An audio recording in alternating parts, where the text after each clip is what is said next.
The subcommittee will come to order. Good morning and welcome to this year's Member Day hearing. Today we welcome our colleagues to testify on their priorities for the Department of Housing and Urban Development and the Department of Transportation for fiscal 25. As the ranking member and I noted in our Dear Colleague letter inviting our members to come before the committee, member engagement is key to the appropriations process. Our bill is unique as every district nationwide has housing and transportation assets. Last week, we heard from the DOT and HUD secretaries who provided a helpful national view, but as a former mayor, I understand how important the local perspective is. That's why I'm looking forward to hearing from our colleagues, who I consider to be the subject matter experts on these issues in their districts. With that, I want to recognize my ranking member and good friend from Illinois, Mr. Quigley, for any comments he'd like to make. Thank you, Mr. Chairman. This subcommittee funds programs that impact every district in our country. Whether it flies, floats, or rolls, or provides a family with a safe and stable roof over their heads, the programs in this bill create jobs, keep communities safe, and help advance our nation's economy. We welcome feedback on how we can work on a bipartisan basis to support the work of members of this body, DOT and HUD, and the other independent agencies. I look forward to hearing testimony from members today. Thank you, Mr. Chairman. I yield back. Thank you, Mr. Quigley. Today, we kick it off with a gentleman from Guam, Representative James Moylan. Every member will have the standard 5 minutes to testify, and your full written remarks will be included in the record. Please be sure to turn your microphone on when speaking and off when you are finished. Congressman Moylan, you are recognized. Thank you, Mr. Chairman, Chairman Womack, and Ranking Member Quigley for holding this hearing and for all the work that you do funding critical agencies like the Department of Transportation and the Department of Housing and Urban Development. The Government of Guam agencies rely heavily on federal grant fundings in order to supplement their meager local budget. Without robust funding for these grants, our local agencies will struggle to properly provide for our constituents.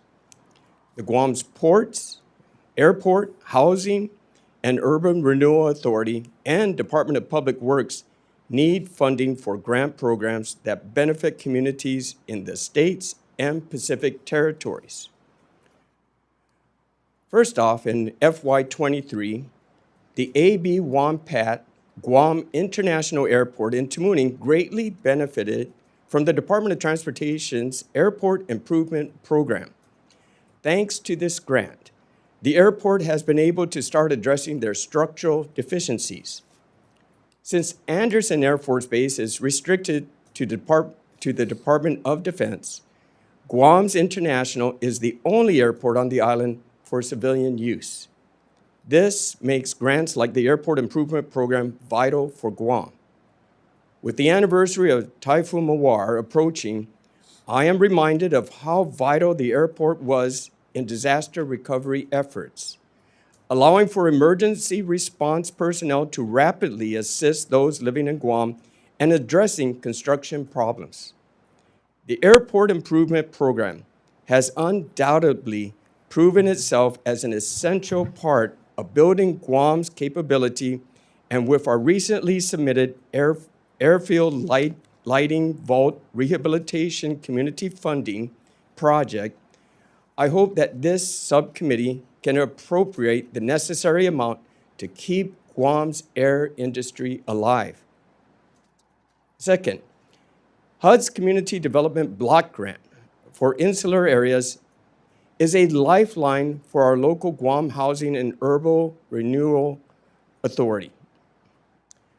GURA is currently fighting a losing battle on island to ensure that there is enough housing for every growing population of COFA migrants coming from Marshall Islands, Palau, and the Federated States of Micronesia. The existing housing supply is stretched thin due to the complications associated with building resilient housing on island. And this issue will be exacerbated by the continuing military buildup. Guam expects to add thousands of Marines relocating from Okinawa over the next few years. And there is not enough housing on bases. This means these service members will take their off-base housing allowance outside the fence, driving up the cost for housing for those civilians on island. Service members' housing allowance have led to the creation of an inflated floor for the cost of rent for everyone on island, and local wages are not always able to meet this dizzying cost. And lastly, the Insular Community Development Block Grant needs more funding so GURA can build more affordable housing on island. This is a simple supply and demand issue. If we're not building enough housing, then it will become increasingly difficult for civilians to afford rent on their own homes going forward.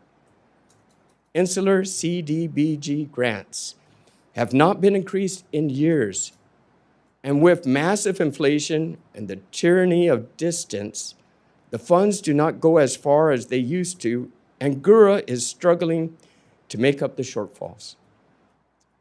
I thank you for the opportunity to testify today, and I yield back.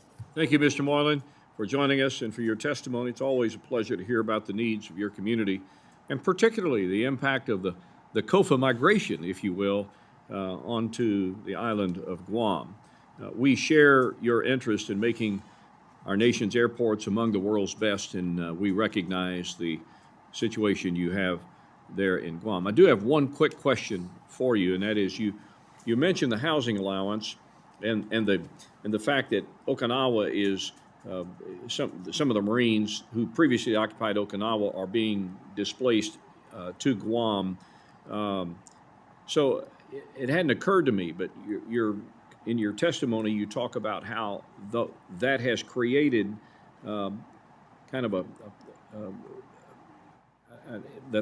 that floor threshold that you talked about kind of created kind of a false sense of and has driven up the cost, I guess, of housing. Can you expound on that just a little bit more? Thank you, Mr. Chairman. And yes, the island of Guam does welcome the Marine Corps, the defense of our nation, the importance of having the Marines there is very welcomed. Since the buildup has started, we've had a lot of service members continuously coming on out, and with their cost of living allowance, they're able to afford a higher level of rental. Real estate market realizes that. That far outweighs our local economy and what the regular civilians are paid compared to federal funds.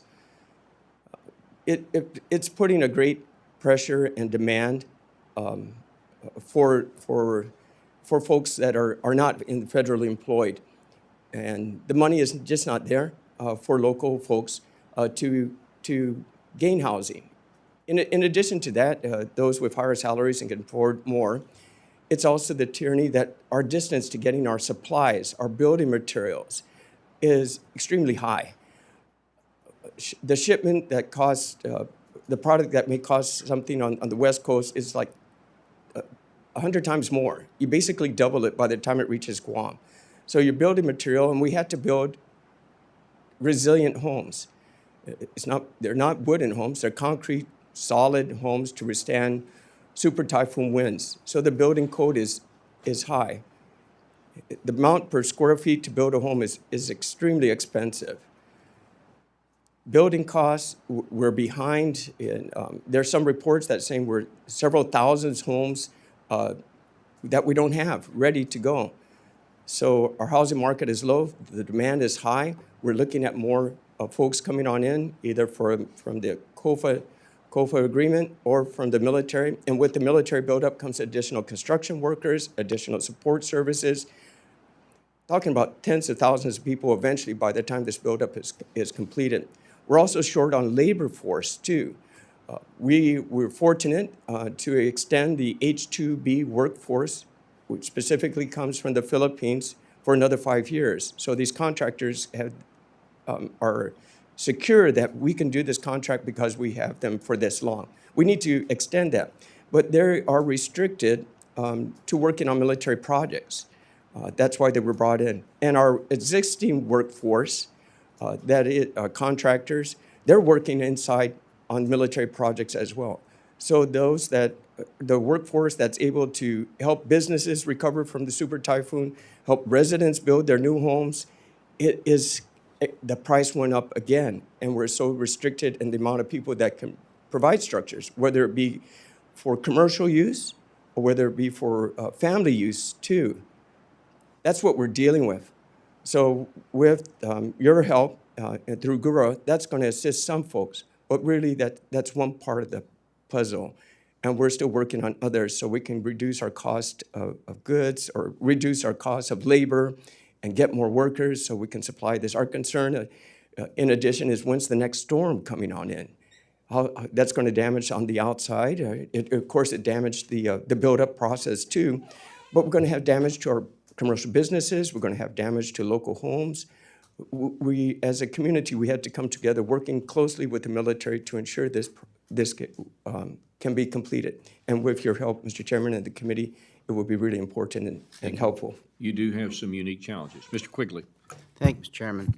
I appreciate that you brought up resilience in your construction and how important that's going to be because, as you know all too well, the number and severity of storms has increased. So we want to work with you there. I also appreciate the chairman bringing up, highlighting the issue you raised with housing shortages exacerbated by the Marines moving into Guam and transferring, in many cases, from Okinawa. So I think it's incumbent upon us to recognize that, and I hope you stay in touch with us on that matter, to work on additional housing on that base, because there were all the issues that related to try to build it elsewhere that you have detailed. And I appreciate you raising CDBG. I think we've been at $3.3 billion for CDBG for somewhere between 3 and 5 years. It's also important to recognize, I don't believe you can use it for new housing, CDBG.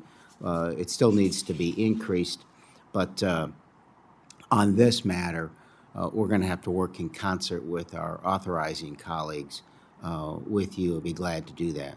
If you want to comment on any of that, great, but otherwise, thank you for your testimony. I appreciate the statement, and I want to work closely with the committee as well to see how we can help move this forward. It's greatly appreciated. Thank you. Thank you. Thank you, Representative Moylan, for your testimony here today, and your full comments will be included in the record. Thank you, Mr. Chairman.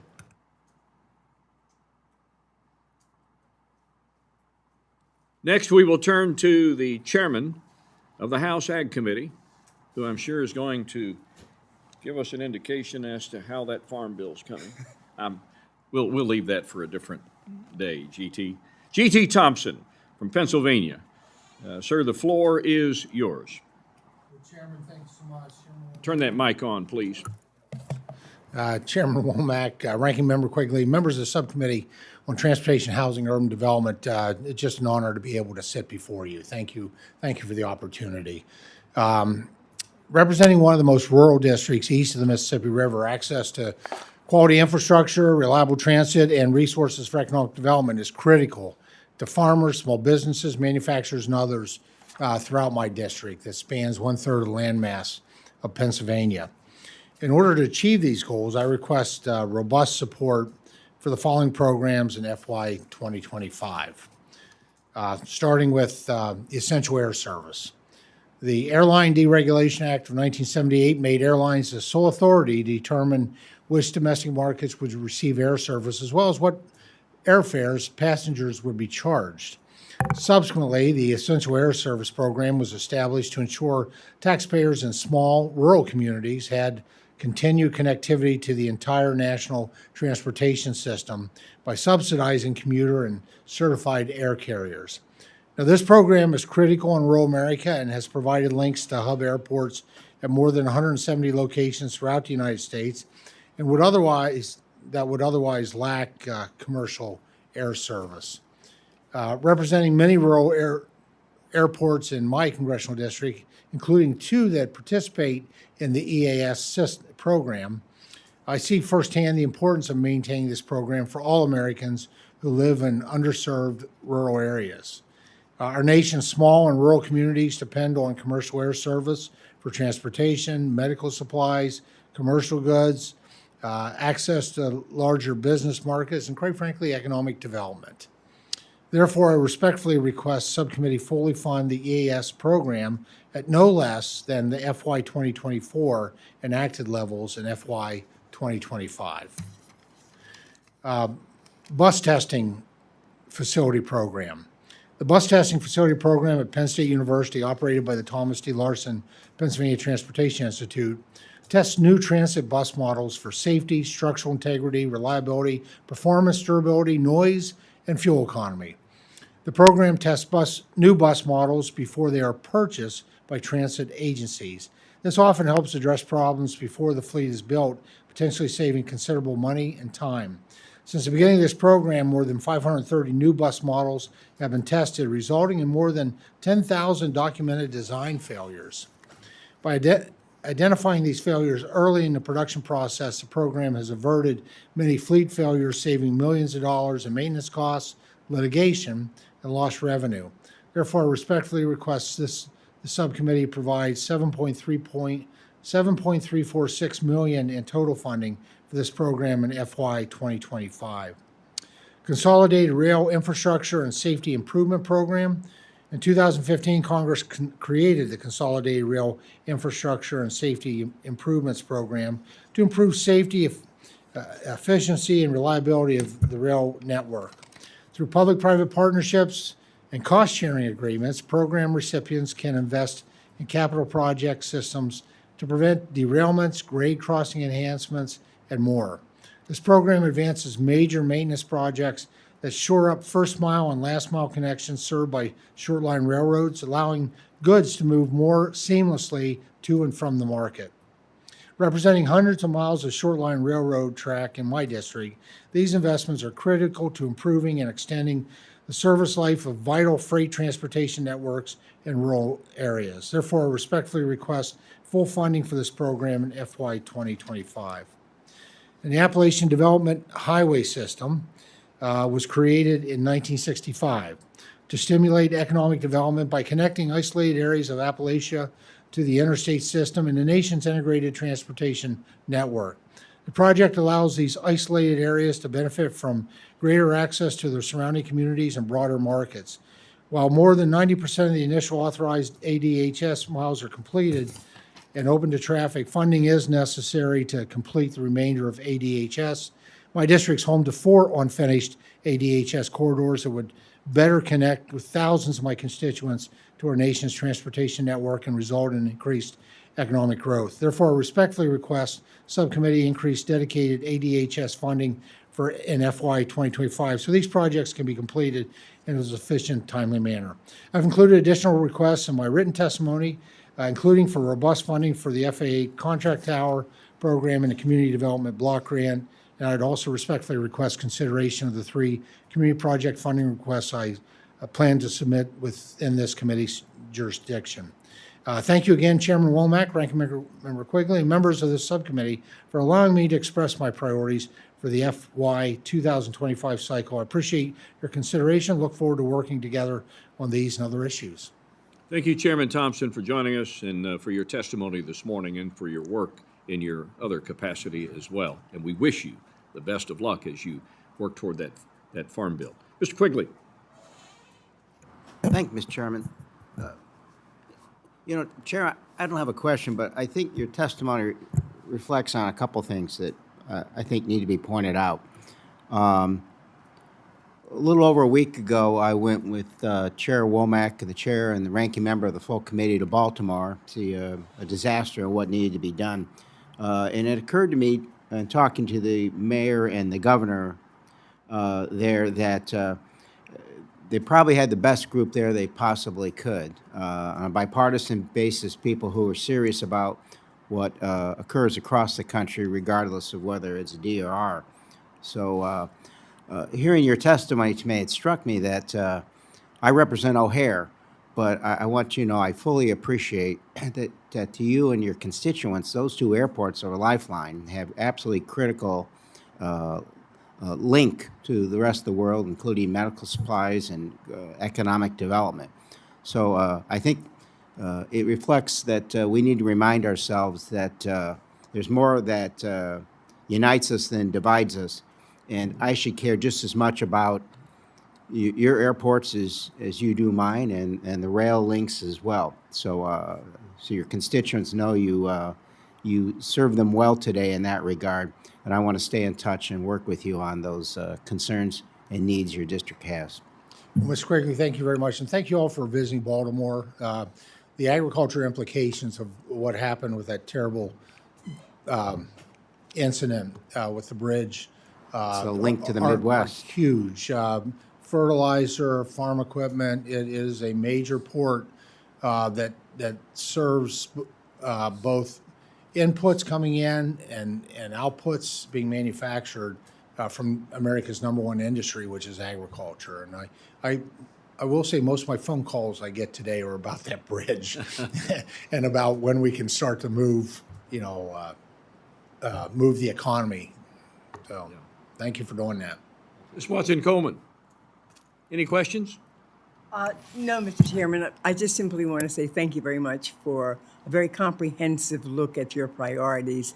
And as you were sharing your priorities, I was envisioning your district. So thank you. Thank you, Mr. Chairman. Thank you. Thank you. Thank you, Chairman. Honored to have you. Now we will turn to Representative Stanton for his testimony. Mr. Stanton represents the 4th District of Arizona. Welcome to the subcommittee. Anxious to hear your testimony. Thank you very much, Chairman, Ranking Member Quigley, members of the subcommittee. Thank you for the opportunity to testify on the importance of federal investment to meet Arizona's transportation and housing needs. My office, as all offices across Congress, are in the process of vetting dozens and dozens of potential projects for community project funding. So many of them fall in the T-HUD space: affordable housing, construction to keep our pedestrians safe and our traffic moving, and infrastructure to charge our vehicles are all on the docket, and I look forward to working closely with this committee to invest in Arizona. Thanks to $158 million in federal funds flowing through the Federal Transit Agency, we recently officially opened Northwest Extension Phase 2. Light rail in my community now extends from Mesa in my district all the way to Metro Center in the West Valley, linking the downtowns of 3 major cities, job centers, and campuses like Arizona State University in my district. I urge the committee to continue to robustly fund the Federal Transit Administration. We also received funds to create a scope and schedule for commuter rail between Phoenix and Tucson. This would be huge in the state of Arizona, connecting our communities, making them more accessible and productive. This investment means that people in Arizona can travel for work, for recreation, and to local businesses to bolster the economy in their day-to-day lives. I urge the committee to continue to robustly fund the Federal Railroad Administration. Last year, Arizona received over $13 million in federal funds to purchase zero-emission buses and necessary infrastructure. This transition not only improves air quality, but it significantly lowers long-term fuel and maintenance costs for Valley Metro, saving the taxpayers and helping the flow of residents all over the valley. So please consider robust funding for the bus and bus facility competitive grant program. Aviation is such an important part of the Arizona economy.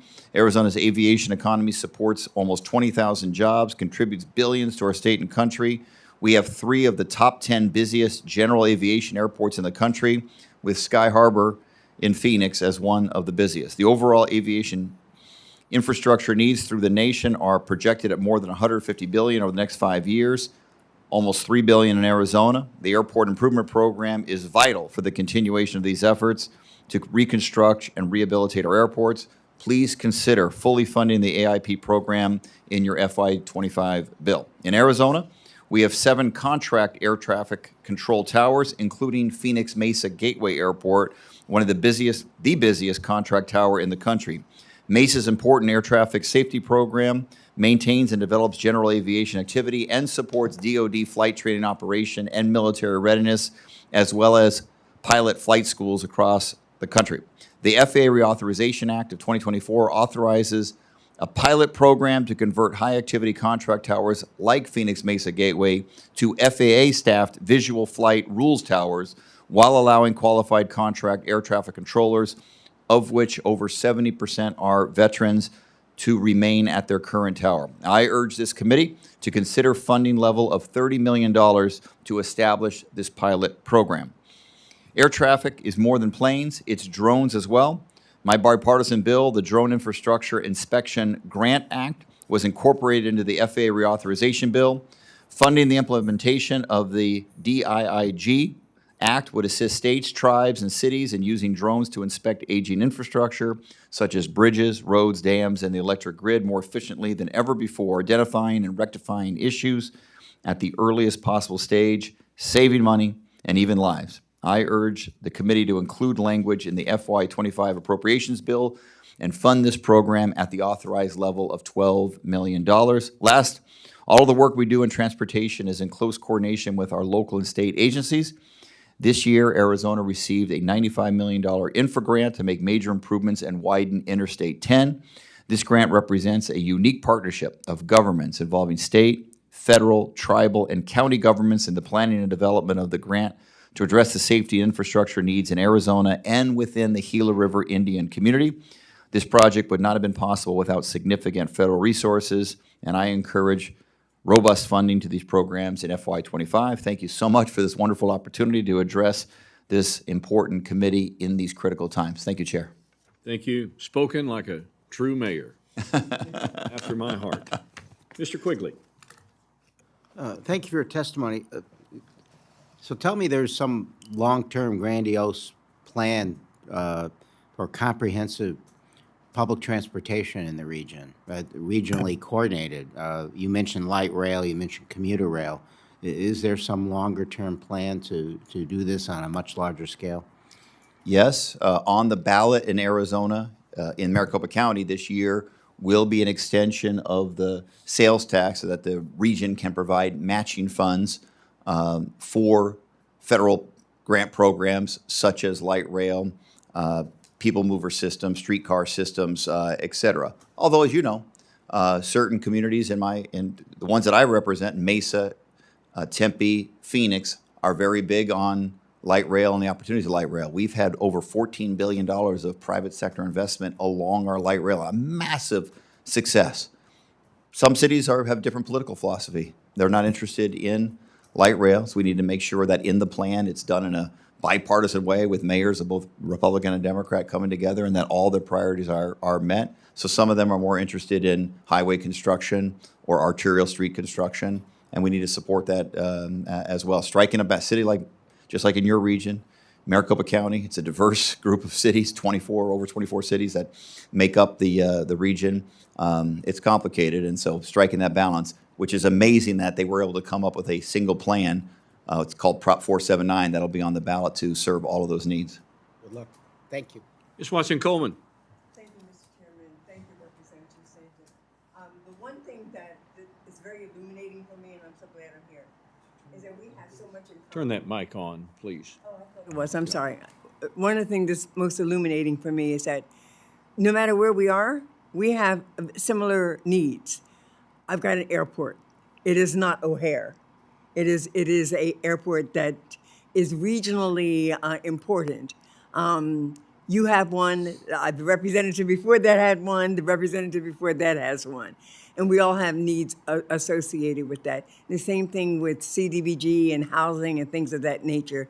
So those things that sort of bind us and the work that we need to do are more important and significant than those things that divide us. And I'm so glad to be here, Mr. Chairman, and to hear from my colleagues what their priorities are. Thank you. Thank The only you. thing, if I respond real quickly, that is I am a recovering mayor in Congress, and one thing I lamented as mayor was we needed a better partnership from the federal government, and we need to be better partners. This committee is the committee that actually is the very best partners to local government around the country, and I'm very appreciative of that. Thank you so much. Thank you for your testimony. Without objection, your full testimony will be entered into the record.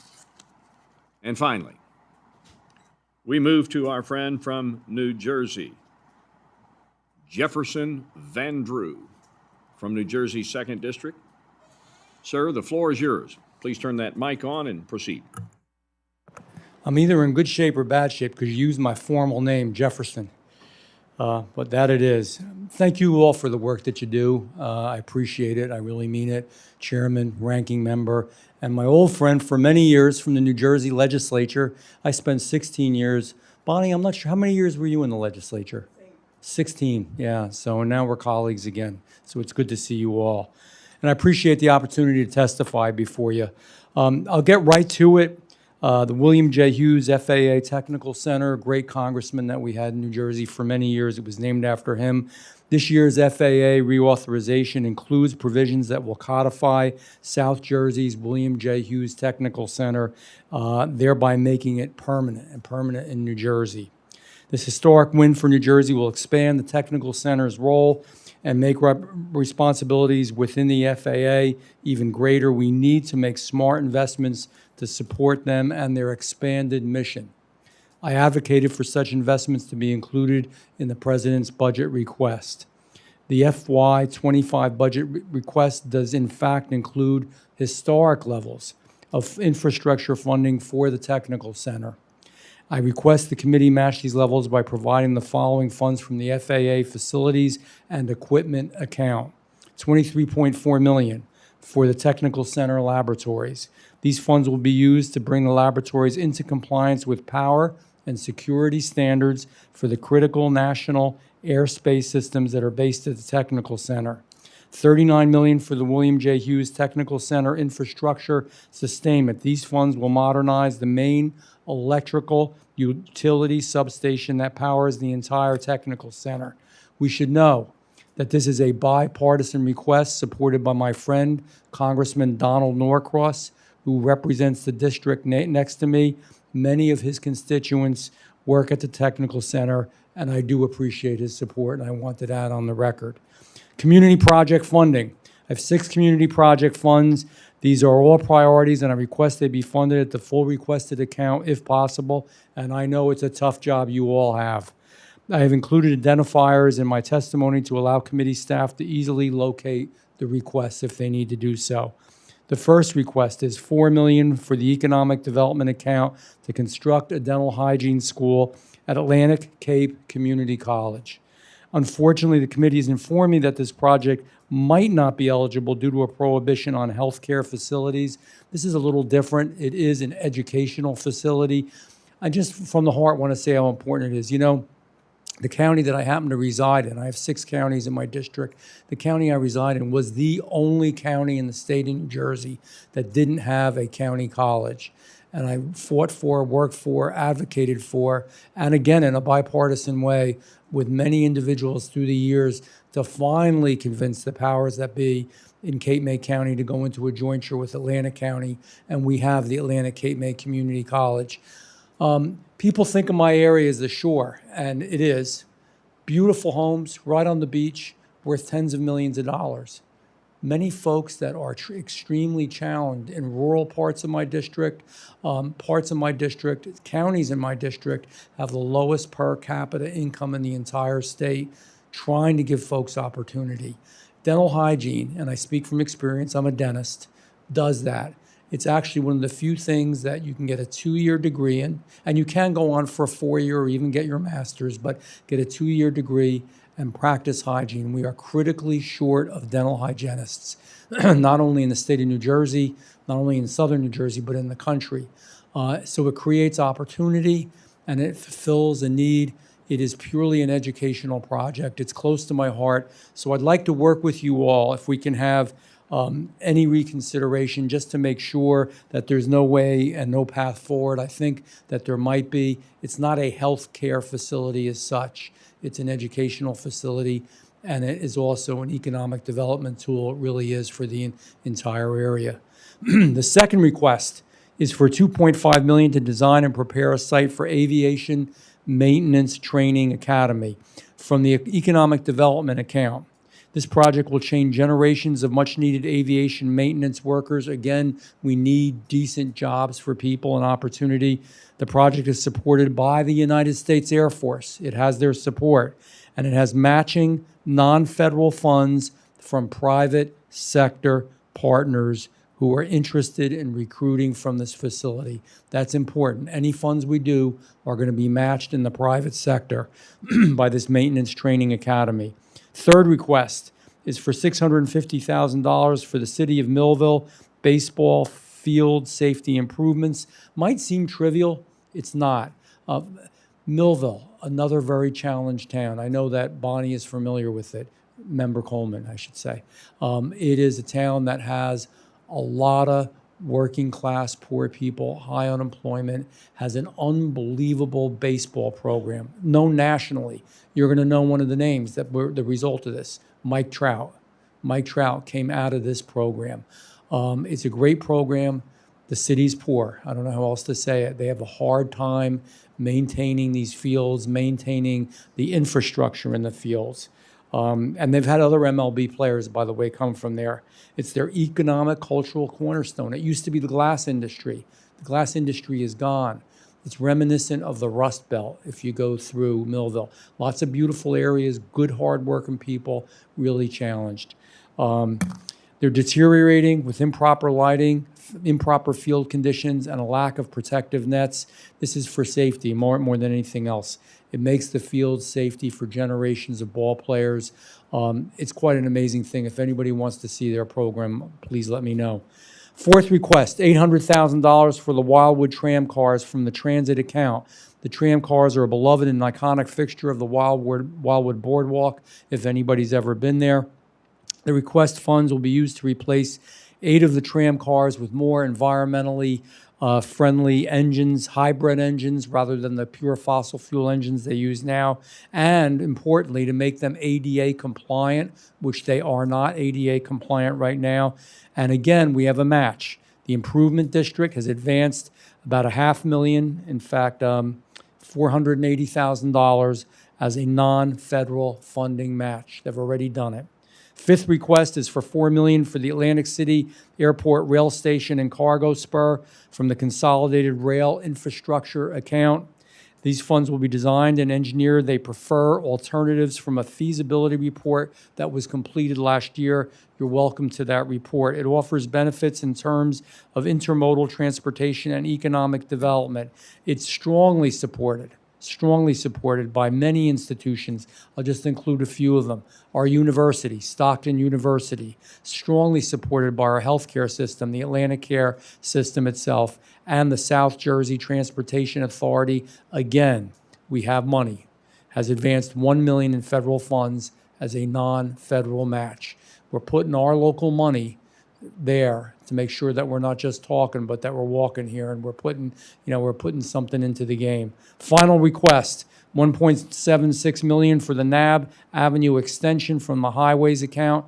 The project also promotes intermodal connections, but with the Millville Airport, another airport that also has a museum, another airport. And again, Member Coleman can relate to this because I know what she's going through with her airport that's struggling a little bit but has real potential. We're working with them. The funds will be designed 1.3 miles of new roadway that will redirect congestion from the downtown Millville area and promote commerce in underserved areas of the city, such as Cumberland County has. Cumberland County, I have 6 counties, that's one of them, poorest county in the state of New Jersey. And yet they have advanced, again, money where our mouth is, $445,000 as a non-federal match, already done. I appreciate you guys, and I appreciate you listening to all of it. Thank you, Mr. Van Drew. Mr. Quigley. Thank you, Mr. Chairman. Thank you for your testimony, sir. You know, I listen to testimony, and you make a really good case for your district, and that's your responsibility, and that's important. But I think if I've learned anything being here 15 years now is that members know their district a hell of a lot better than we do, which is exactly why it was the right thing to do to bring back these programs, to give members that. Because if members don't know their districts, they're not going to be members very long. So it just in my mind reinforces that there are fiscal constraints and broad rules, but I have a mind to take members at their good judgment of what's right for them. So, and I also want to add, I was a Cook County Commissioner for 10 years, and we had a public health system within that county. It was reinforced just how important dental care was. I always thought of it as you keep your teeth and they're clean, but I learned from the experts there just how important it was for the well-being and health of people long-term, particularly people who have neglected their teeth for their dental care for so long. So I certainly appreciate that, but also for detecting other things like cancer. So I want to reinforce your comments and statements, and again, thank you for your testimony. Ranking Member, I appreciate you, and I agree with everything you said on just two issues. One, I've spoken loudly and strongly and will continue to do so for what we now call community grants, used to be called earmarks. We've got more transparency, so some of the issues that people worry about aren't there. And just to be real frank about this, I'd rather than a bureaucrat that may not know my district very well and the needs and desires of all of our districts for us to have input in that. So I've strongly supported and openly supported that process. And secondly, about the dentistry, you're right. In fact, the more we know and the more we learn, actually other health problems, not only, for example, I'll give you an example, people that have some really gum problems, what's called periodontal disease, that actually connects to and is related to inflammatory diseases and heart disease as well. So it's really important. And in underserved areas, those areas, I just see, it's amazing. When I went through dental school, and even after, when I did my residency, part of it, I did it in the South Bronx, if anybody's familiar where that is. It's one of the toughest places in the country. And I had kids that were getting dentures at 15 and 16 years old because of a lack of care, because of drug addiction, because of other problems, and it led to other health problems. So it's an important piece, and that's why I advocate for it so hard. And if there's any pathway, I think it's a really worthwhile endeavor. Mr. Chairman, if you'll indulge me, I visited Howard Brown, just opening a dental clinic in my neighborhood in Lakeview, and they told me firsthand that some of the people were getting their first dental care or their first dental care in over a decade. And beyond everything you just mentioned, some of them getting implants and teeth pulled out, their emotional well-being was enhanced dramatically. Their sense of who they are, but their ability to eat what they want and their health dramatically altered who they were and how they felt about themselves. So I would just add that, and thank you again. Thank you, Ranking Member. Thank you, Mr. Van Drew. Ms. Watson-Coleman. Thank you very much. Clearly, the Hughes Center has been a very important part of New Jersey, and on behalf of the country too, as well. I mean, and to be named after this wonderful legislator is just wonderful. So, Jeff, there is no question that you know your district, because the diversity of requests, and I'm thinking as you're talking about the various towns and how it's going to impact, because I do know that area, clearly these are very legitimate and worthy projects that need to be considered on behalf of our citizens in New Jersey. Thank you for being here. Thank you. I appreciate you. Thank you. Jeff, as always, thank you so much for your testimony. Thank Without you. objection, your comments will be full comments in the record. I want to thank all the members of the committee, and for those who testified this morning, Representatives Moylan, Thompson, Stanton, and Van Drew. Look forward to hearing more member input through the FY25 appropriations process. As I said earlier, everyone's written statements will be included in the record. And with that, this hearing is now adjourned.